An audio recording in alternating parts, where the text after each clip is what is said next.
Praise the Lord. 1 நாளாகமம் 13ஆம் அதிகாரம் 14ஆம் வசனத்தை பார்க்கும் பொழுது, தேவனுடைய பெட்டி ஓபேத் ஏதோமின் வீட்டிலே அவனிடத்தில் 3 மாதம் இருக்கையில் கர்த்தர் ஓபேத் ஏதோமின் வீட்டையும் அவனுக்கு உண்டான எல்லாவற்றையும் ஆசீர்வதித்தார் என்று சொல்லி நாம் பார்க்கிறோம்.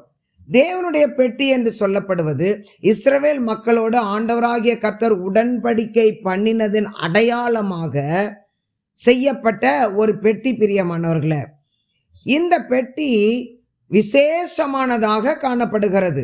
இதை ஆசாரியர்களான லேவியர்களை தவிர வேறு எந்த மனிதனும் இந்த பெட்டியை தொட அதிகாரம் ஆண்டவர் கொடுக்கவில்லை. அவர்கள் இதை சுமந்து கொண்டு யோர்தான் நதியில கால் வைத்தார்கள். யோர்தான் நதி ஓடிக்கொண்டிருந்தது, அப்படியே நின்று போயிற்று. உலர்ந்த தரை உண்டாயிற்று. இஸ்ரவேலர்கள் அந்த தரையின் வழியாய் அக்கறைக்கு கடந்து சென்றார்கள். பிரியமானவர்களே, தடைகள் எல்லாம் உடைக்கப்பட்டது. இந்த பெட்டி போன இடத்துல எல்லாம் அத்தனை தடைகளும் உடைக்கப்பட்டது.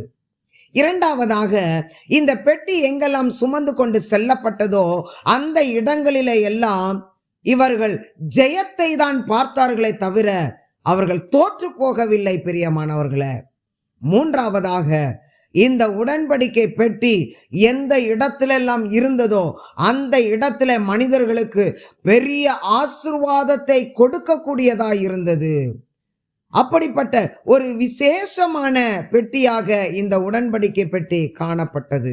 இன்று ஆண்டவராகிய கர்த்தருக்கு நாமும் கூட அப்படிப்பட்ட உடன்படிக்கை பெட்டியாக விளங்க வேண்டும் என்று சொல்லி ஆண்டவர் விரும்புகிறார். அதற்கு நாம் நம்மை ஒப்பு கொடுத்தோமே ஆனால் கட்டாயம் நம்மை கொண்டு ஆண்டவர் இந்த 3 காரியத்தையும் அவர் செய்ய வல்லமை உள்ளவராய் இருக்கிறார். இந்த பெட்டிக்குள்ளாக இருந்த விசேஷம் என்ன? இப்படிப்பட்ட ஒரு வல்லமை அந்த பெட்டியோடு இருந்ததன் காரணம் என்ன என்று சொல்லி பார்த்தால், அந்த பெட்டிக்குள்ளாக மோசேயினுடைய கரத்துல ஆண்டவர் கொடுத்த 10 கற்பனை நிறைந்த கற்பலகை அதனிலே இருந்தது. இரண்டாவதாக, வனாந்திரத்துல இஸ்ரவேல் மக்களை போஷிக்க வானத்திலிருந்து பொழிந்தருளப்பட்ட மன்னா என்கிற அப்பம் வைக்கப்பட்டிருந்தது. மூன்றாவதாக, ஆசாரியனாய் தெரிந்து கொள்ளப்பட்ட ஆரோனுடைய துளிர்த்த கோல் அதற்குள்ளாய் வைக்கப்பட்டிருந்தது. இந்த 3 காரியம் அதில் வைக்கப்பட்டிருந்தது. பிரியமானவர்களே, நாமும் கூட கர்த்தருக்கு சாட்சிகளாய் எழும்பி பிரகாசிக்க வேண்டுமேயானால், உடன்படிக்கை பெட்டியாய் மாற வேண்டுமேயானால், நம்முடைய இருதயத்தில் அந்த 10 கற்பனைகள் பதித்து வைக்கப்பட வேண்டும். அந்த கற்பனைக்கு கீழ்ப்படிந்து நடக்கிறவர்களாய் நாம் காணப்பட வேண்டும். இரண்டாவதாக, மன்னா என்கிற அப்பத்தை குறிக்கிற கர்த்தருடைய வார்த்தை, வேத வசனம், அவருடைய வாயிலிருந்து புறப்பட்ட ஒவ்வொரு வார்த்தையும் நம்முடைய இருதயமாகிய பலகையில எழுதி வைக்க வேண்டும். அந்த வார்த்தையின்படி நாம் நடக்கிறவர்களாய் காணப்பட வேண்டும், நம்மை அர்ப்பணிக்க வேண்டும். மூன்றாவதாக, கிறிஸ்து இயேசுவுக்காய் ஊழியம் செய்வதற்கு ஓடுகிற துடிக்கிற ஒரு இருதயமாய் நம்முடைய கோல், நம்முடைய இருதயம் எப்போதும் துளிர் விடுகிறதாய், கர்த்தருடைய ஊழியத்துல வைராக்கியம் கொள்ளுகிற ஒரு இருதயமாய் காணப்பட வேண்டும். பிரியமானவர்களே, இப்படி நம்மை நாம் அர்ப்பணிக்கும் பொழுது கட்டாயம் உடன்படிக்கை பெட்டியாய் நம்மையும் கூட ஆண்டவர் மாற்றி நாம் போகிற இடத்துல இருக்கிற தடைகளை எல்லாம் உடைத்தெறிவார்.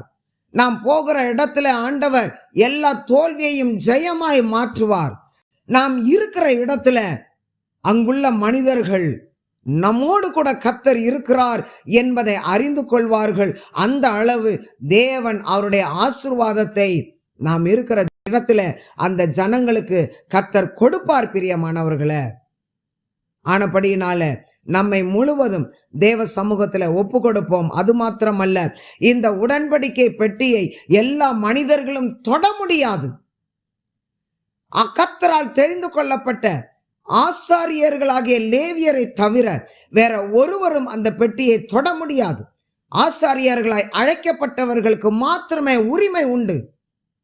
இந்த உடன்படிக்கை பெட்டியாய் நாம் மாறுவோமே ஆனால் நம்மை தொடுவதற்கு எந்த ஒரு அசுத்த மனிதனுக்கும் எந்த ஒரு அசுத்த ஆவிக்கும் அதிகாரமே இல்லை. பிரியமானவர்களே, நம்மை சுற்றி ஆண்டவர் எப்போதும் வேலி அடைத்திருக்கிறார். அப்படிப்பட்ட ஒரு விசேஷமாய் நம்மை நாம் அர்ப்பணிப்போம். கர்த்தர் நம்மை எடுத்து பயன்படுத்துவார். கர்த்தர் கொடுக்கிற ஆசீர்வாதத்தை பெற்றுக்கொள்ளுவோம். தேவன் தாமே நம்மை ஆசீர்வதிப்பார். ஆமென்.